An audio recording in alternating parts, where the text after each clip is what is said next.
থাকে, যে দেশে কালো টাকা মাসল এমনভাবে মানবাধিকার লঙ্ঘনের সাথে জড়িত থাকে, সে দেশের জাতীয় মানবাধিকার কমিশন এই আইনের আওতায় একটি গবেষণাধর্মী প্রতিষ্ঠান হিসাবে আবির্ভূত হয়েছে।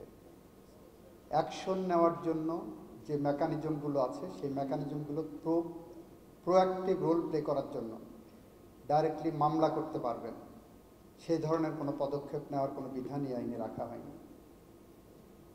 বলেছেন যে আপনারা যে বিচারাধীন মামলায় পক্ষ হয়ে প্রতিদ্বন্দ্বিতা করতে পারবেন, কারণ বিচারাধীন মামলায় পক্ষ হতে পারবেন কি পারবেন না সেটা তো অন্য আইনের ব্যাপার, আদালতের জুরিসডিকশনের ব্যাপার। আপনি চাইলেই যে আপনাকে এটা করবে সেটা আমার কাছে মনে হয়নি। আপনারা মানবাধিকারের যে একটা ডেফিনেশন দিয়েছেন সেকশন 2 সাবসেকশন বর্গের জতে, সেখানে বলেছেন গণপ্রজাতন্ত্রী বাংলাদেশ সংবিধান বা বলবৎ যে কোনো আইন দ্বারা নিশ্চিত কোনো মানবাধিকারের ডেফিনেশন, বাংলাদেশ সংবিধানে মানবাধিকারের কোনো ডেফিনেশন দেওয়া নাই।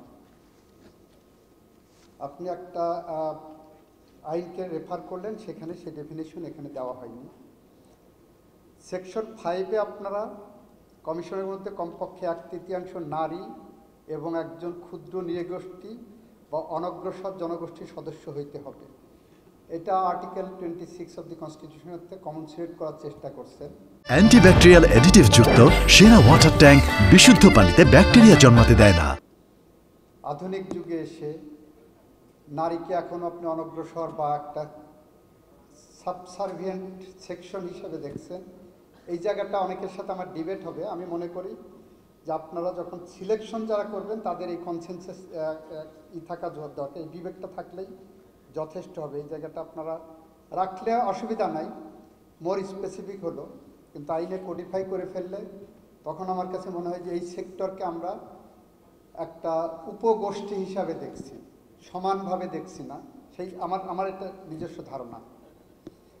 আর একটা বিষয় হলো আপনারা প্রার্থী হিসাবে দেখাচ্ছেন, যাদেরকে সিলেক্ট করবেন তাদের কাছ থেকে কি দরখাস্ত আহ্বান করবেন কি না, দরখাস্তের বেসিসে যদি আপনারা সিলেক্ট করতে যান, এই জায়গাটা কত ভালো যারা কাজ করবেন ইন্ডিপেন্ডেন্ট মাইন্ডের তারা দরখাস্ত করে এই সমস্ত পদে যেতে চাইবেন, এটা আমার কাছে খুব সন্দেহের জায়গা মনে হয়।